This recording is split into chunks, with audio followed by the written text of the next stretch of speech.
ಜೈ ಶ್ರೀರಾಮ್. ನೀವು ನೋಡ್ತಾ ಇದ್ದೀರಾ ಟಿವಿ ವಿಕ್ರಮ. ನಾನು ಸೌಮ್ಯ ಸನಾತನಿ. ನಮ್ಮ ಟಿವಿ ವಿಕ್ರಮದ ಎಲ್ಲಾ ಕಾರ್ಯಕ್ರಮಗಳ ನೋಟಿಫಿಕೇಶನ್ ನಿಮಗೆ ಸಿಗಬೇಕಂತ ಹೇಳಿದ್ರೆ ನಮ್ಮ ಟಿವಿ ವಿಕ್ರಮ ಚಾನೆಲ್ ಅನ್ನು ಸಬ್ಸ್ಕ್ರೈಬ್ ಮಾಡಿ, ಹಾಗೆ ಬೆಲ್ ಬಟನ್ ಕ್ಲಿಕ್ ಮಾಡೋದನ್ನ ಖಂಡಿತ ಮರಿಬೇಡಿ.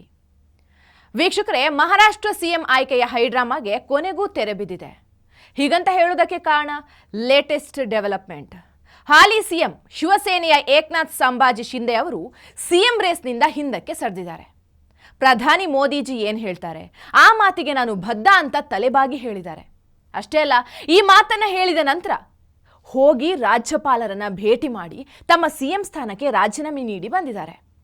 ಸದ್ಯಕ್ಕೆ ಕೆಲವು ಗಂಟೆಗಳ ಮಟ್ಟಿಗೆ ಅವರು ಕೇರ್ ಟೇಕರ್ ಸಿಎಂ ಆಗಿ ಮುಂದುವರಿತಾರೆ. ನಿಜವಾಗ್ಲೂ ಇದು ಪ್ರಧಾನಿ ಮೋದಿ ಗಳಿಸಿಕೊಂಡಿರುವಂತಹ ಗೌರವ, ಅಭಿಮಾನ ಮತ್ತು ಮಾನ್ಯತೆಗೆ ಸಾಕ್ಷಿ. ಹಾಲಿ ಸಿಎಂ ಪ್ರಬಲ ಪಕ್ಷದ ನಾಯಕ, ಮೈತ್ರಿಕೂಟದ ನಿರ್ಣಾಯಕ ಆಟಗಾರ, ನಿನ್ನೆ ತನಕ ಸಿಎಂ ಎಂದೇ ಪ್ರಾಜೆಕ್ಟ್ ಆದವರು ಈಗ ಮೋದಿಜಿ ಮಾತಿಗೆ ಬದ್ಧ ಅಂತ ಸ್ಪರ್ಧೆಯಿಂದ ಹಿಂದೆ ಸರಿತಾರಂದ್ರೆ ಇದು ಮೋದಿಜಿಯ ಪ್ರಭಾವಳಿಗಿರುವಂತಹ ತಾಕತ್ತಲ್ಲದೆ ಇನ್ನೇನು. ವೀಕ್ಷಕರೇ, ಏಕನಾಥ್ ಶಿಂದೆಯ ಈ ನಡೆಯಿಂದ ದೇವೇಂದ್ರ ಫಡ್ನವೀಸ್ ಅವರ ಹಾದಿ ಈಗ ಕ್ಲಿಯರ್ ಆಗಿದೆ. ಅವರು ಸಿಎಂ ಆಗಿ ಪ್ರಮಾಣ ವಚನ ಸ್ವೀಕಾರ ಮಾಡೋದು ಬಹುತೇಕ ಖಚಿತ ಅಂತ ಹೇಳಲಾಗ್ತಾ ಇದೆ. ಎರಡನೇ ಬಾರಿಗೆ ಮುಖ್ಯಮಂತ್ರಿ ಆಗುವಂತಹ ಸಕಲ ಅರ್ಹತೆ ಹೊಂದಿರುವಂತಹ ದೇವೇಂದ್ರ ಫಡ್ನವೀಸ್ ಅವರಿಗೆ ಟಿವಿ ವಿಕ್ರಮದ ಕಡೆಯಿಂದ ಮುಂಗಡ ಅಭಿನಂದನೆಗಳು. ಕಳೆದ 2-3 ದಿನಗಳಿಂದ ಗೊಂದಲದಲ್ಲಿ ಮುಳುಗಿದ್ದಂತಹ ಮಹಾರಾಷ್ಟ್ರದಲ್ಲಿ ಈಗ ಬೆಳ್ಳಿ ಬೆಳಕು ಮೂಡಿದೆ ಅಂತ ಹೇಳಬಹುದು. ಭರ್ಜರಿ ಬಹುಮತ ಗಳಿಸಿ ಗೆದ್ದ ನಂತರ ಕೂಡ ಸಿಎಂ ಆಯ್ಕೆ ಇಷ್ಟೊಂದು ಕಗ್ಗಂಟಾಗಬಹುದು ಅಂತ ಯಾರು ಕೂಡ ಊಹೆ ಮಾಡಿರಲಿಲ್ಲ. ಅದೇ ರೀತಿ ಇಷ್ಟು ಕಗ್ಗಂಟಾಗಿರುವಂತಹ ವಿಚಾರ ಈ ರೀತಿ ಸುಲಭವಾಗಿ ಪರಿಹಾರ ಕಂಡ್ಕೋಬಹುದು ಅಂತ ಯಾರು ಕೂಡ ನಿರೀಕ್ಷೆ ಮಾಡಿರಲಿಲ್ಲ. ಫೈನಲಿ ಈಗ ಆಲ್ ಈಸ್ ವೆಲ್ ಅಂತ ಹೇಳಬಹುದು. ವೀಕ್ಷಕರೇ, ನಿನ್ನೆ ಸಂಜೆಯ ತನಕ ಏನೇನೆಲ್ಲ ಸರ್ಕಸ್ ನಡೆದಿತ್ತು, ಫೈನಲಿ ಯಾವ ಸೂತ್ರದ ಪ್ರಕಾರ ಸರ್ಕಾರ ರಚನೆ ಆಗಬಹುದು ಅಂತ ಪ್ರೆಡಿಕ್ಷನ್ ನಡೆದಿತ್ತು. ಯಾರು ಸಿಎಂ ಆಗ್ತಾರೆ, ಯಾರು ಡಿ ಸಿ ಎಂ ಆಗ್ತಾರೆ, ಅಕಸ್ಮಾತ್ ಶಿಂದೆ ಸಿಎಂ ಆದರೆ ಫಡ್ನವೀಸ್ಗೆ ಯಾವ ಸ್ಥಾನ, ಫಡ್ನವೀಸ್ ಸಿಎಂ ಆದರೆ ಶಿಂದೆ ಪ್ರತಿಕ್ರಿಯೆ ಏನಿರುತ್ತೆ, ಅವರನ್ನು ಹೇಗೆ ಸಮಾಧಾನ ಮಾಡೋದು ಇತ್ಯಾದಿ ಇತ್ಯಾದಿ ಚರ್ಚೆಗಳು ಜೋರಾಗಿ ನಡೆದಿತ್ತು. ಎನ್ಸಿಪಿಯ ಅಜಿತ್ ಪವಾರ್ ಅವರು ಫಡ್ನವೀಸ್ಗೆ ಬೆಂಬಲ ಕೊಟ್ಟಿದ್ರು ಕೂಡ ಶಿಂದೆ ಬಣ ಮಾತ್ರ ಸಿಎಂ ಪಟ್ಟ ನಮ್ಮದೇ ಅಂತ ಪಟ್ಟು ಹಿಡಿದಿದ್ರು. ಬಿಹಾರ, ಹರಿಯಾಣದ ಉದಾಹರಣೆ ಕೊಟ್ಟು ಶಿವಸೇನೆ ಸದಸ್ಯರು ಶಿಂದೆಗೆ ಸಿಎಂ ಪಟ್ಟ ಬೇಕು ಅಂತ ಕ್ಲೈಮ್ ಮಾಡಿದ್ರು. ಆದರೆ RSS ಮಾತ್ರ ಸಿಎಂ ಹುದ್ದೆ ಬಿಜೆಪಿಗೆ ಕೊಡಬೇಕು ಅಂತ ತಮ್ಮ ವಾದವನ್ನು ಮುಂದಿಟ್ರು.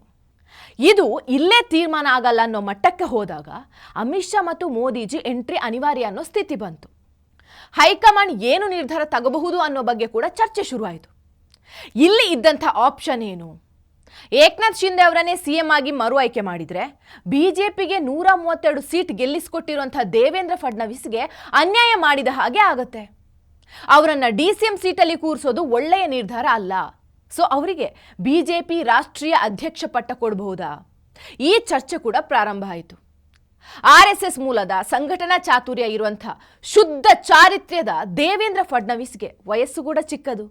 ಸೊ ಇವರನ್ನ ರಾಷ್ಟ್ರೀಯ ಅಧ್ಯಕ್ಷರಾಗಿ ಮಾಡಿದರೆ ಅದು ಗೌರವ ಕೊಟ್ಟ ಹಾಗೂ ಇರುತ್ತೆ, ಪಕ್ಷಕ್ಕೂ ಲಾಭ ಆಗತ್ತೆ ಅನ್ನೋ ಆಲೋಚನೆ ಪಕ್ಷ ಇಟ್ಕೊಂಡಿತ್ತು. ಒಂದು ವೇಳೆ ಅವರಿಗೆ ಪಕ್ಷದ ಅಧ್ಯಕ್ಷ ಹುದ್ದೆ ಕೊಡೋದು ಬೇಡ ಅಂತಾದ್ರೆ ಏನ್ ಮಾಡೋದು? ಕೇಂದ್ರ ಸರ್ಕಾರದಲ್ಲಿ ಸಚಿವ ಸ್ಥಾನ ಕೊಡೋದು. ಇದು ಮೋದಿಜಿ ಮತ್ತು ಅಮಿತ್ ಶಾ ಮುಂದೆ ಇದ್ದಂಥ ಇನ್ನೊಂದು ಆಪ್ಷನ್. ಫಡ್ನವೀಸ್ ಅವರಿಗೆ ಸಿಎಂ ಸ್ಥಾನವನ್ನ ಏಕನಾಥ್ ಶಿಂದೆ ಬಿಟ್ಟು ಕೊಟ್ರೆ ಆಗ ಶಿಂದೆ ಮತ್ತು ಅಜಿತ್ ಪವಾರ್ ಅವರಿಗೆ DCM ಹುದ್ದೆಯ ಜೊತೆ ಪ್ರಮುಖ ಖಾತೆಗಳನ್ನ ಕೂಡ ಕೊಡೋದು ಬಿಜೆಪಿ ಹೈಕಮಾಂಡ್ ಮುಂದೆ ಇದ್ದಂಥ ಇನ್ನೊಂದು ಆಪ್ಷನ್. ಇದರ ಜೊತೆ ಶಿಂದೆ ಪುತ್ರನಿಗೆ ಪ್ರಮುಖ ಖಾತೆ ಕೊಟ್ಟು ಸಂಪುಟಕ್ಕೆ ಸೇರಿಸಿಕೊಳ್ಳೋ ಆಫರ್ ಕೂಡ ಬಿಜೆಪಿ ಪ್ಲಾನ್ ಮಾಡಿತ್ತು. ಆದರೆ ಈಗ ಎಲ್ಲ ದ್ವಂದ್ವಗಳಿಗೂ ತೆರೆ ಬಿದ್ದ ಹಾಗೆ ಆಗಿದೆ. ಶಿಂದೆ ಬಹಳ ಮುಕ್ತವಾಗಿ ಮಾತಾಡಿದ್ದಾರೆ.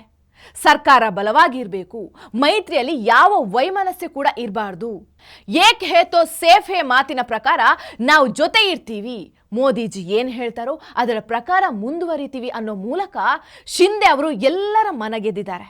ಈಗ ಹೈಕಮಾಂಡ್ ಫೈನಲ್ ಡಿಸಿಷನ್ ಏನ್ ತಗೊಳುತ್ತೆ, ಫಡ್ನವೀಸ್ ಅಥವಾ ಏಕನಾಥ್ ಶಿಂದೆ ಅನ್ನೋದು ಕೆಲವು ಗಂಟೆಗಳ ಕಾಲ ಸಸ್ಪೆನ್ಸ್ ಆಗಿ ಉಳಿಯುತ್ತೆ. ತಾವಾಗಿ ತ್ಯಾಗ ಮಾಡಿರುವಂತಹ ಶಿಂದೆ ಅವರನ್ನೇ ಮತ್ತೆ ಸಿಎಂ ಆಗಿ ಆಯ್ಕೆ ಮಾಡ್ತಾರೋ ಅಥವಾ ದಿಗ್ವಿಜಯಕ್ಕೆ ಕಾರಣ ಆಗಿರುವಂತಹ ದೇವೇಂದ್ರ ಫಡ್ನವೀಸ್ ಅವರಿಗೆ ಸಿಎಂ ಪಟ್ಟ ಒಲಿಯುತ್ತೋ? ಕಾದು ನೋಡೋಣ. ಟಿವಿ ವಿಕ್ರಮ, ದೇಶ ನಿಮ್ಮ ಕೈಯಲ್ಲಿ. ಈ ಕಾರ್ಯಕ್ರಮ ನಿಮಗೆ ಇಷ್ಟ ಆಗಿದ್ದಲ್ಲಿ ಲೈಕ್, ಶೇರ್ ಹಾಗೂ ಕಮೆಂಟ್ ಮಾಡಿ. ಟಿವಿ ವಿಕ್ರಮದ ಕಾರ್ಯಕ್ರಮಗಳನ್ನು ನಿರಂತರವಾಗಿ ವೀಕ್ಷಿಸಲು ಸಬ್ಸ್ಕ್ರೈಬ್ ಮಾಡಿ, ಬೆಲ್ ಐಕನ್ ಒತ್ತಿ.